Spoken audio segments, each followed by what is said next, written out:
Buenos días, nos encontramos aquí en la Residencia de la Inmaculada, en San Pol, donde las hijas de la caridad del siglo XXI compartirán con nosotros su día a día, sus orígenes y los cuidados que proporcionan a los más necesitados. A continuación, las enfermeras entrevistarán a Sor Isabel. Queríamos saber un poco cómo surgieron las hijas de la caridad, pues los fundadores, en qué época surgió y por qué la necesidad social de la época. Bueno, pues las hijas de la caridad empieza su historia en el siglo XVII, que era un siglo de mucha miseria en Francia, de guerras por doquier. Vicente de Paúl era un sacerdote joven. Cuando se dio cuenta de la miseria en personas concretas y poniéndole el rostro, entonces se preocupó mucho por esa situación, y nosotros decimos que Dios le tocó, ¿no? Con el encuentro con los pobres. Entonces él cambió su vida completamente y hizo como una promesa escrita de yo voy a entregar toda mi vida a los pobres, lo que tengo y lo que soy. Y entonces él dio gracias a Dios porque había tocado el corazón de esas personas con la generosidad, con la caridad. Y empezaron a hacer cofradías de la caridad, que era pues para ir a servir a los enfermos a sus casas, a esas personas que estaban mal y que no tenían atención. Entonces empezaron a hacer cofradías en agosto del año 1617 a visitar a los pobres en sus domicilios, ¿no? O las personas que estaban en la calle, y eso se fue agrandando por París, por todas las parroquias. Y entonces había las damas que lo hacían, y después pues tenían que hacer unos cuidados que a lo mejor luego ellas no querían hacer, pero quedaba bien que hicieran la caridad, ¿no? Y entonces enviaban a sus criadas. Y entonces apareció una vez una aldeana que se llamaba Margarita, que había cuidado vacas, que había aprendido a leer sola, ¿no? Y luego se dedicó a ir de pueblo en pueblo a enseñar a chicas y a chicos a leer, porque era muy importante. Y entonces ella se encontró con Vicente, porque sabía que se preocupaba de los pobres, y se fue a ofrecer y le dijo: señor Vicente, a mí, yo sé que ustedes atienden a los pobres y que envían a las damas, pero yo lo haría porque creo que Dios me lo pide, por vocación. Entonces Vicente se quedó sorprendido, porque él no pensaba hacer nada, él iba atendiendo a las necesidades que iban surgiendo. Entonces cuando vino ella providencialmente, pues él pensó: Señor, solo con los pobres salvaré a los pobres. Entonces la aceptó, enviaba a las diferentes parroquias, y cuando vieron que ella lo hacía, otras jóvenes quisieron hacer lo mismo y fueron a Vicente a decirle si ellas también podían.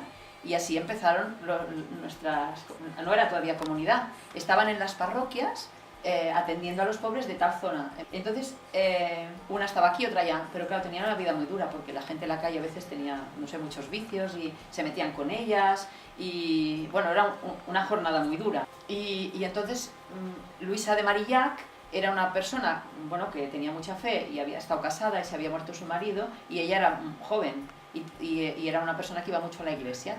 Entonces se empezó a confesar con Vicente de Paúl y la dedicó, porque era una persona muy capaz. En Santa Luisa tenía mucha formación, porque había sido educada, había estudiado letras, entonces ella sabía de todo.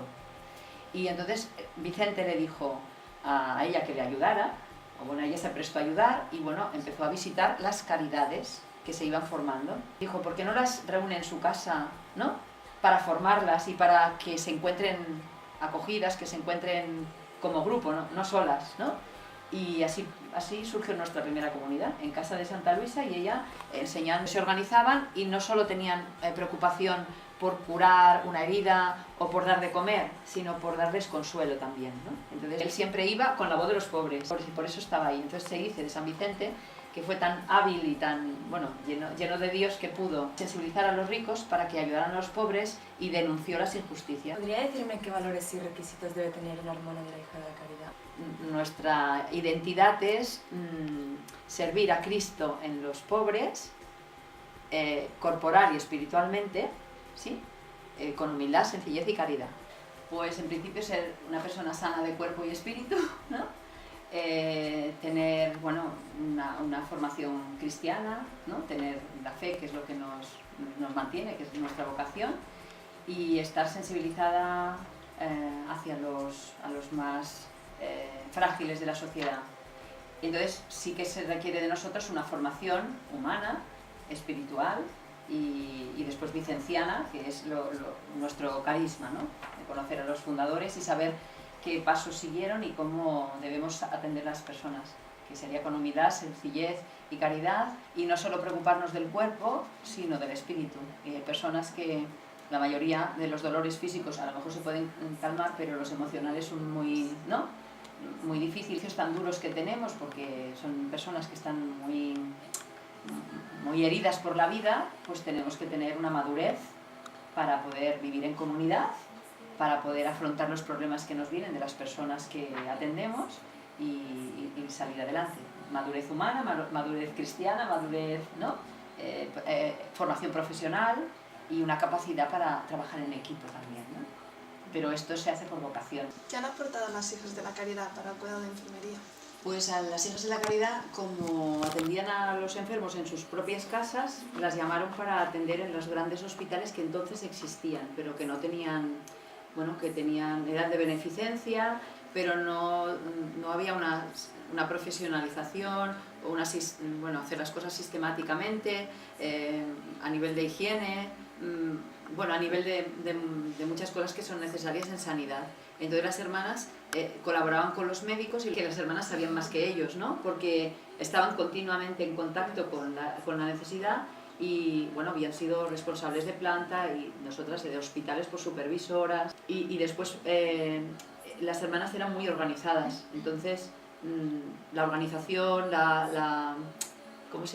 bueno, eran meticulosas en las cosas, después no solo tenían cuidado de la parte en la parte corporal, sino espiritual. Entonces el ambiente tenía que ser también agradable, confortable y bueno, trabajaban muy en directo con los médicos. Ellas lo pusieron en marcha y entonces bueno, han sido siempre muy preciadas. Ahora ya no estamos en la sanidad, pero porque fueron los inicios. La iglesia entonces solo había monjas de clausura, entonces no entendían que hubiera monjas en la calle. Y como nosotros era para la gente que está en la calle, y pudiéramos estar al servicio de la gente que está en la calle. Y bueno, pues como servían en los domicilios y Luisa les había enseñado cosas, ¿no?, para curar, entonces luego lo pusieron en marcha metódicamente y entonces organizaron con los médicos la enfermería. ¿Cómo a qué se dedicaban las hijas de la caridad? Un poco se puede mencionar. Bueno, pues eso, sensibilizadas con todo tipo de miseria, empezaron por la visita a domicilio. Después las llamaron a los hospitales para los enfermos porque había muchísimos enfermos y ellas empezaron a trabajar allí y poco a poco se fueron, bueno, profesionalizando y lo que es ahora la sanidad, ¿no? Pero que empezaron ellas a poner una organización en el servicio sanitario, entonces las llamaban de todos los hospitales, estaban en los hospitales de París y después las han llamado a muchos sitios, porque aquí a España les llamaron del Hospital de la Santa Cruz, las llamaron para que vinieran. Y como era el tiempo de la Revolución Francesa, dijeron pues que vengan chicas españolas, las formamos como hijas de la caridad y luego que vuelvan. Entonces así fue el primer servicio de aquí de España, fue el Hospital de la Santa Cruz. Después también los galeotes, que eran los presos de entonces, que ellas se dedicaban a su comida, a su ropa, a tratarlos con dignidad y a dignificar su persona, aunque estuvieran condenados. Después también los niños expósitos eran niños abandonados que se fueron encontrando y que morían en la calle de frío porque sus madres no podían atenderles y criaban y después ya eran mayores y les daban formación laboral o les enseñaban. También las enviaban al frente de batalla cuando había heridos, pues iban las hermanas a recogerlos o a curarlos allí mismo. Educación.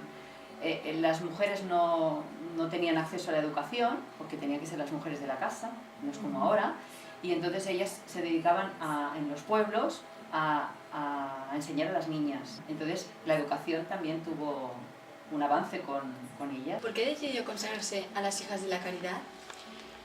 Pues yo desde pequeña tenía, no sé, estaba en una familia, la verdad es que mis padres son muy buenos y tenía 3 hermanos y bueno, me estudiaba y las cosas que, no sé, me iban enseñando a mí me calaban, ¿no? Yo estuve en un colegio de religiosos pero no eran hijas de la caridad y entonces pues si había un grupo de deporte, yo estaba en el deporte pero había un grupo de catequesis y me apuntaba y después hacíamos grupos pues de comentario del Evangelio para aplicarlo en la vida, ¿no? Nos reuníamos y decíamos, el Evangelio dice esto, y a mí ¿qué me dice hoy? ¿Qué puedo hacer yo, no? Y entonces, bueno, eso me fue configurando y yo pues tenía una relación con Dios ¿no? de cercanía. Pero cuando yo estaba por la calle y a lo mejor veía, eso de mi natural, ¿eh? Yo era mucho de ir a la montaña, era, bueno, jugar al baloncesto, montañera, ¿no? Y cuando iba a la montaña, pues, no sé, me llenaba bastante de la inmensidad de Dios y luego, pues, como que quisiera bajar al valle a compartir.